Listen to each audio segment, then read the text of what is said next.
show you a picture, and I got my laser pointer. So I'm going to point.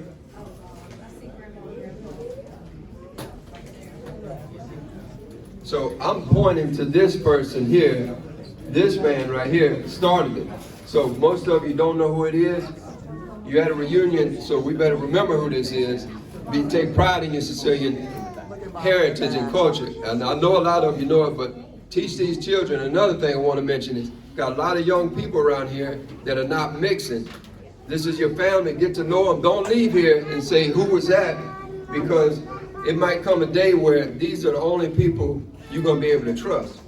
Don't think that day might not come too soon. So take your Sicilian nature real serious. I encourage that, and I hope you do, and I hope you enjoy this. So we're going to move it. Try to reach over here and still stay on the mic. What is the cornerstone? What is the most important thing about Sicilian culture? Well, there's several things, but one thing is a link. It's the key to our culture, and that's the language. If you had the opportunity to hear Sicilian being spoken by some of my grandparents, great-grandparents, you had a treasure, because that was a locked-in language that was centuries old. Sicilian has changed, and now today it's a little bit more influenced by Italian, which is natural because English does also. But the original, the ancient language that they spoke was beautiful. So Sicilian language is the first Romance language. It predates Italian. So Sicilian is a very ancient language with rich culture. It's one of the 5 fastest spoken languages in the world, ever. So that's why you didn't understand anything they said. Because when they said it, you said, what was that even that they slowed it down? An example, I'll say it in Italian and in Sicilian. I'm gonna go buy some things, all right? Here's Italian. Vado comprare cose, vado comprare cose. Here's Sicilian. Me ne quiere catare cose. You can't even begin to understand. If anybody understood that, I'll give you $100 bill. It's in your DNA. Never say you can learn it. It's in your DNA. Don't believe it. Before you leave, you're going to learn a few words. I'm going to teach you. All right, let's see what's next. Vattene, vattene. This is an example of the expression of the Sicilian language. Beautiful language. To say to give birth. We don't say to give birth. We say dare la luce no figlio. Dare la luce no figlio. That means to give light to a child. It has a spiritual meaning to it. To give light to someone. That's beautiful. That comes from the Bible. That comes from our spiritual background. Sabenedica. How many people heard that? Raise your hand if you. Sabenedica. Bunch of you said it here. You said it to one another. Sabenedica. Sabenedica. Now, say it to me again. Sabenedica. Sandorico. That's the trade-off. So that means hello in Sicilian. Hello is a blessing. Blessings be with you. But it's a trade-off. The second person has to say this. Sandorico. And I know a bunch of you know. And that means holiness and riches to you. So instead of saying, hey, what's up? And the other person said, nothing much. Sicilians got that rich back. Sabenedica, Sandorico. So where in the world did Sicily, a pagan country, get such a spiritual background? The Apostle Paul. So the Apostle Paul comes to Sicily in the year 60. So he leaves Jerusalem. And then he crosses the Mediterranean Sea and stays in Sicily 3 days preaching the gospel. And that's all it took. From that point, Sicily, well, decades later, was 100% Christian, from pagan to Christian. And that's why the word Cristiano means a person and a Christian. There's no word for a person in Sicily. In other words, if you're a Sicilian person, you're a Christian. So I look at him and say, buon Cristiano, good person. Buon, good, Cristiano, person. There's no separate word. So their background in spirituality was, I guess, contributed to Apostle Paul. Beautiful history. That's That's recorded in the book of Acts 28. So Sicilians take pride of that their heritage is recorded in the book of Acts, chapter 28, 16, Paul's trip to Sicily, Syracuse. So, what did the ancients think of Sicily? What did they think? Like, we're talking about the ancient 2,000 years ago and more. All right, so this is a place in Sicily, Taormina. Syracuse is the greatest city and most beautiful of all. Who would have said that? Schittone, that's Cicero. That's the Roman emperor. He's in Rome. How much more beauty can you get from Rome? He comes to Sicily, loves it. And he wasn't the only one. Many emperors came to Sicily and said it was the island of the sun. The most beautiful face on the planet was Sicily. So we can imagine what our ancestors saw. If all of these magnificent people saw these beautiful things in Sicily, it had to be remarkable. So why did they leave? Why do you leave a paradise? Why do you leave something that's the greatest? Volcano. I'm gonna use a map to help that. Now volcanoes had a big deal with, because if one was right up closer, you might want to move away from it the first chance you get. But I'm gonna use this map. I want you to notice something. Look at the map on the left. Sicily was a kingdom for centuries. A kingdom had more land. So both of those colors are what Sicily used to be. The year was 1858. That's what it looked like in 1858 and since centuries prior. In 1861, the northern Italians unified Sicily, or as the Sicilians say, stole Sicily. But we don't have to get into that. Look on the other side, 1875. That's when Italy was completely unified as one state. 1858, Italy didn't even exist. The word didn't even exist. The name doesn't exist because they were all separate states. So after the unification, after 1875, things got really brutal. High taxation and very harsh working conditions. Now, when you say, well, how hard could it have been? We don't know. We weren't there. But somebody went there in 1905 who probably knew a lot about harsh conditions and wrote about it, wrote a book about it. See if you know who this person is.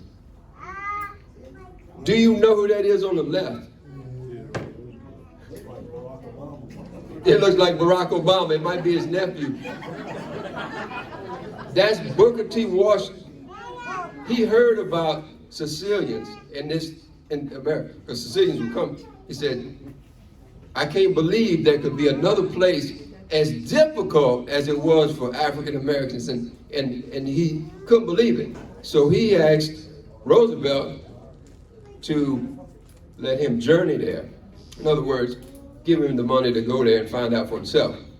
He went there in 1905. And this is after staying for months. This is one of the things he said.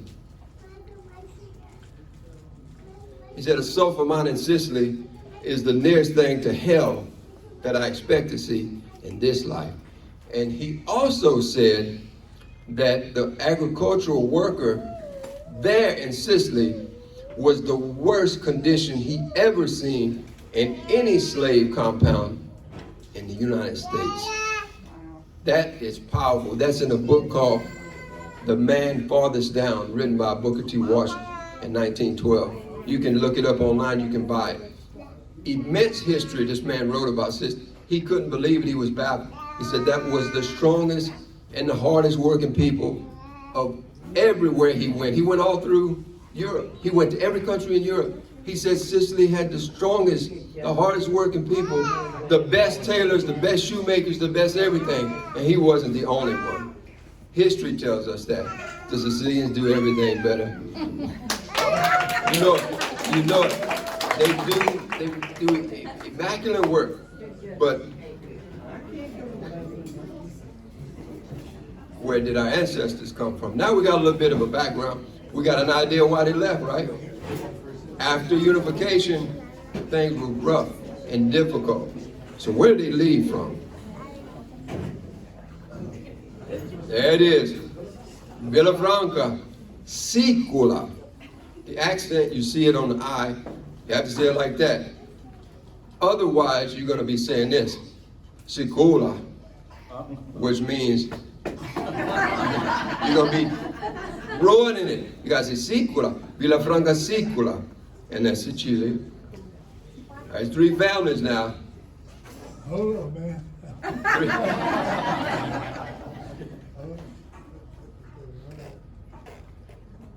All right, now this is the way that they were pronouncing it in Sicily. Schittone, Schittone, Schittone, Campo, Rispone. That's the pronunciation. And if you deviate any bit from that, they probably won't understand. So if you do go, you got to pronounce it like they would understand it. So, Schittone, Schito, like shh, like that first. So it's Schittone, Campo, Rispone. And so, every one of my documents shows birth certificates, baptism, marriages, that they all lived on the same block. 2 of them lived house to house, right next to each other. The Responders in Campo was right there next to each other. And I'll tell you why in just a minute. Kumbari probably know. Why did they used to say respond? Responding. Respond up. Just a mispronunciation. That happens when you come. Just like Campo, say Campo, it's Campo, Campo. So they immigrated about the same times, around 1900. And they married into each other's family several times. So, beautiful story. So, they came together. The Campos of Responders came together. Salvatore Campo, your grandparents, Francesca and Joe, Grandpa Joe. All right, so that's the Responder side. They came together. The Scottones and Campos in a separate situation came together. So, they definitely knew each other in Sicily. There was 1,300 people in Villafranca at that time, in that town. So of course, 1,300, you would know who's leaving, and you knew who was there. You came across one another quite often, especially if you live on the same street. All right, here we go with first family. If you've never seen this picture, you might not know exactly who it is, but I'm gonna try to go. Grandpa Steve, Grandma Sarah, but remember that's not their Sicilian name. It'll be Stefano, Rosario. And Rosaria is Rosary. So her name was Rosary.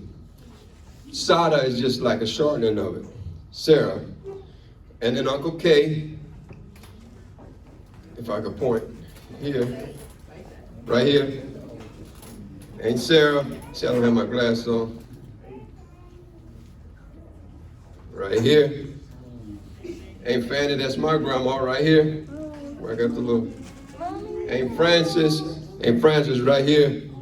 Down there looking sneaky, trying to. That's a cute picture. Uncle Joe right here. Let's see. No, Uncle Joe right here. So I got to look at south. And Aunt Vita right here. So that was the first 6. That's the first 6. And of course, there have many more after that, but that's a beautiful picture, wonderful little picture of the early family. So that's the Schittone family. Now I'm gonna ask you one thing. Who knows what Uncle K's real name was? Bert. Edgar. Not even close. Not even close. Not even remotely close. Yeah, I know. That's why it's gonna be a surprise to you. What Sicilian would ever know about the name Edgar? They wouldn't know nothing about the name Edgar or K. Edgar, that's about the most American name you can get. But it's way easier to say Edgar than to say his real name. We're gonna get to that a little bit later. That's the Campo. Now this is Schittone reunion, so we're not gonna go through all the, but we got a guest here. Her grandmother's here. I know she's out there somewhere. That's Aunt Catherine. But we got Aunt Catherine's granddaughter. All right, granddaughter here, so good. We got a bunch of people new here. And that's all of the children here. The picture didn't come out so well, but we got the idea. All right, these are the 3 families responding. Hold on. And of course in the middle, that's Sajika and Supepe. And let me explain a little bit about that. That's real common in sisters. When two people are real lovable, we call them Uncle Joe and Aunt Francis. So it could be Uncle Sam and Aunt Mary. If that was a common thing they did. Zu is Zio. Pepe comes from Joe, Giuseppe. So you put it all together, smash it together, it's Zupepe. So Zupepe is a chica. Sa is aunt, and chica come from Francisca. So you shorten it in Sajika. You say it real quick. Zupepe is a chica. Uncle Joe and Aunt Fran. It's a beautiful little thing that they do with that. The first three, Giuseppe, Giuseppa, and Tony, that would be Joe, Josephine, and Tony. They were all born in Sicily. I got all the records. They were the first three born in Sicily. The rest, they came to America and were born and they made independence, right? So that was a beautiful journey. They came with the Campo. They came together. There it is, Villafranca. How you say it? Sicola. Bravo, bravo, bravo. Sicola. The population now is 1672. When they came, it was 1,300. So it's small, still small. All right, Lo Santo Patrone. Who knows what that is?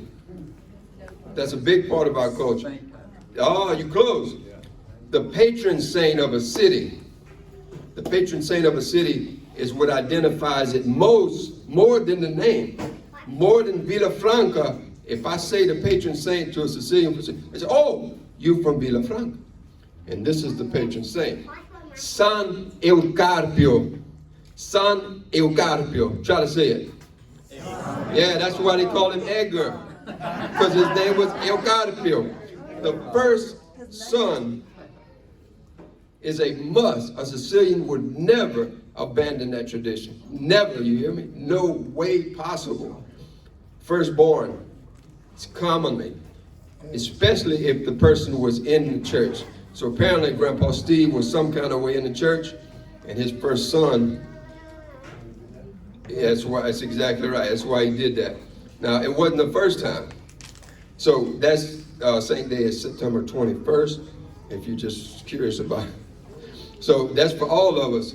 Rispone, Campo, and Schittone. That would be our patron saint if you were wondering. Now that's the family. Now remember, his first son would be named after the patron saint. But was that the first time? No. Now, there's a bunch of them. But you see I got a little asterisk here. The first Joe. And he died, right? He died at 10. He was a baby that died at 10. And then the second Joe is here. So I got all those documents. If you're interested, I can send them to you. I can back it up if you want. Now this is the Schittone. This is the direct bloodline. So make sure you know these names so you don't marry no cousin. This is the direct from Schittone. Grandpa Steve's grandma was a Reggio.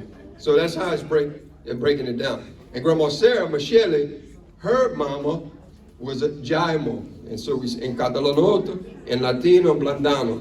So these are all of the direct. This is just the direct. That's not like the outside. We know it gets bigger than that. That's Barone? Or how do you say that, Barone? Yeah, Barone, Mortellaro, and DeMarco. Steve, one question. On the Schittone tree, there was only 14. We've always been led to believe that there was 15. Was there a child born? It could have been. It didn't maybe even grow up to be 1 year old, but I didn't see anything. But that doesn't mean that's not true. It could. I only found whatever I found, I documented. So yeah, that's possible. Really possible. Now, One question. The name, the Michele and the Schittone, we got so many of those names that you got underneath Michele and them. They're all over. Barone. How you say they tie in Schittone? They married in the family? Schittone and Michele, that's the marriage that I focused on. But now, I'll show you after the next slide, you might get a better idea. Now what I did, as far as I could go back, watch, you'll see it kind of break down. Now look at that name, Eucarpio and Rosa de Mar. And I guess who ain't Rosa's name now? Another thing, I looked at every single name in the Schittone family, and every one of them is named after a grandmother, grandfather, grandmother, grandfather. It doesn't fail. There is no, and that's not just, that's most Italians that were from Sicily would do that. Today it doesn't happen. So this was 1779 marriage certificate. 1799, sorry. Stefano and Francesca Barone. So there's the Barone. So this is the Schittone on the red side. Of course, you see.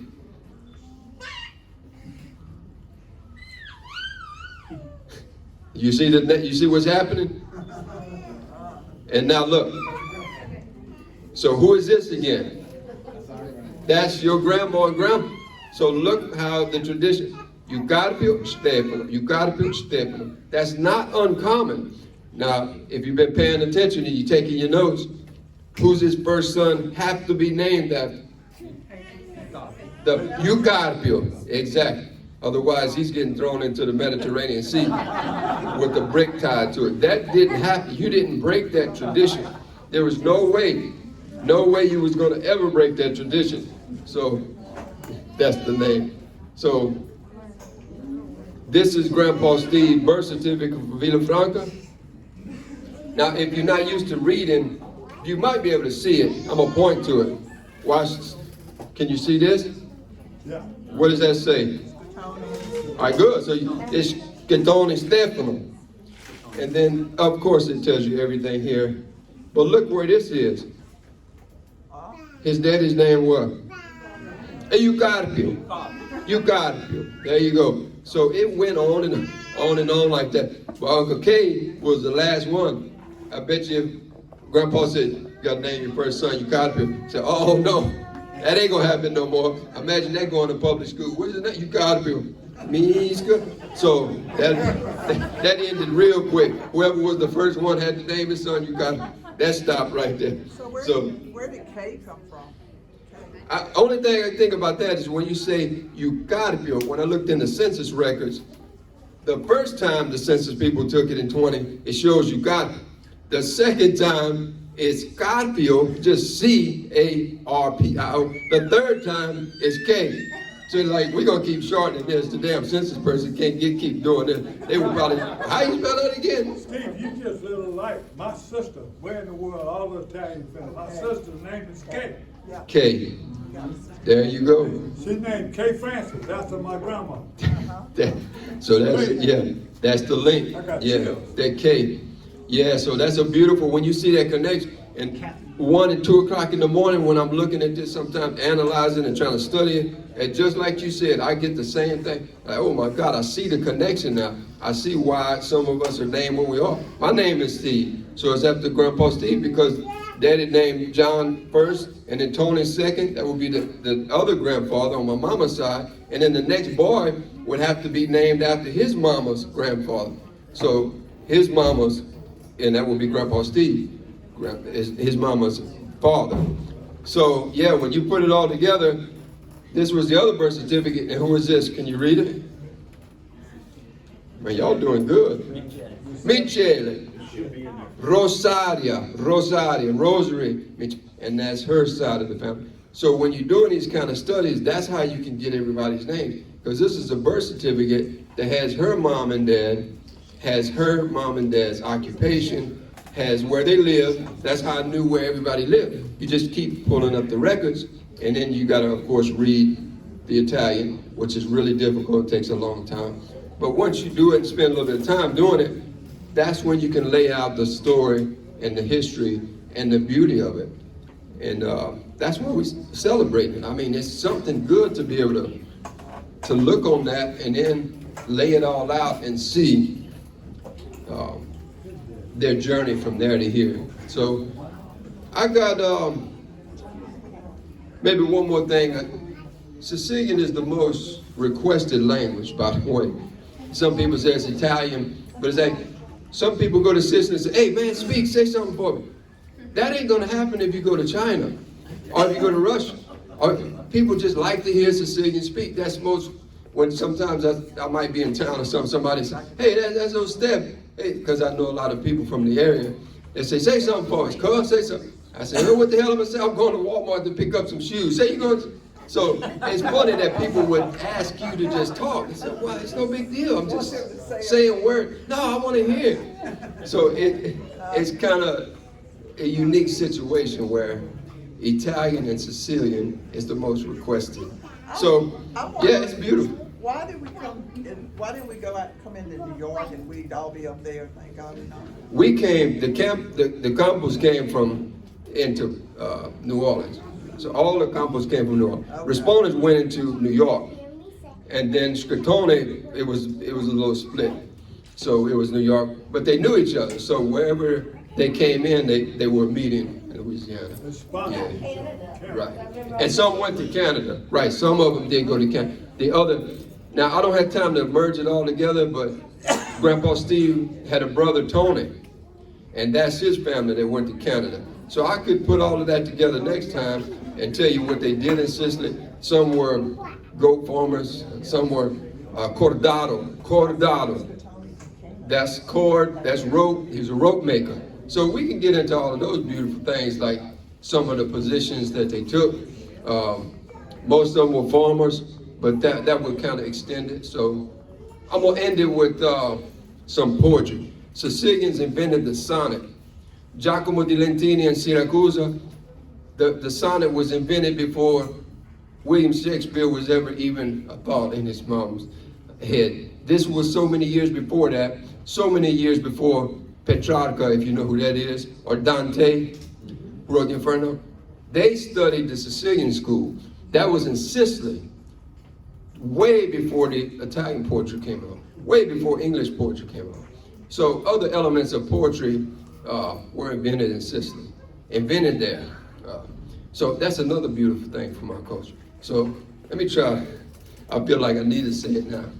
Let me think of a poem. Let me think. If I mess up, don't hold forget it. And you won't know. Yeah, we won't know either. Yeah, you'll know because I'll stutter. Oh, yeah, let's try this one. See if you can get the anger from this. This was a poem written after unification, after the Sicilians felt like, damn it, they ruined our paradise, right? So this old Siciliano wrote this poem, and it was like a complaint against the government. So it's called The Poor Man Don't Know What to Do Anymore. Sound like the blues. Un poveretto non sa più che fare, per tirare avanti e potersi campare. Un'ave, né arte, né sperte, né manco denari. Presto si su stamattina prima di giornare, e va in cerca un pagione che facesse stravagliare, e dopo una giornata di furriare, con la tristezza in dallo tutto chino di pensieri, e con due lacrime dall'occhio dice a sua moglie, manco oggi potremo mangiare. Mentre ci sono gente assai ricchi e chino di denari, che non sanno più che se vanno a fare. E di non robe nuove tanto buono mangiare, che non sanno più che se n'hanno a fare. Siddu non robe e siddu lo governo che sapesse governare, manco le cane restassero di ione senza pane per mangiare. That's it. Yeah, you do the eating. I hope y'all enjoyed it. If you want to get in touch with me, you can get my email. I can send you whatever you need. Write it down. That's about it. Steve, give me a good shot. God bless you. Thank Hey, you. my grandma called me Desiree. I used to think that was my whole name. You thought that was your name, and then you knew it wasn't a compliment.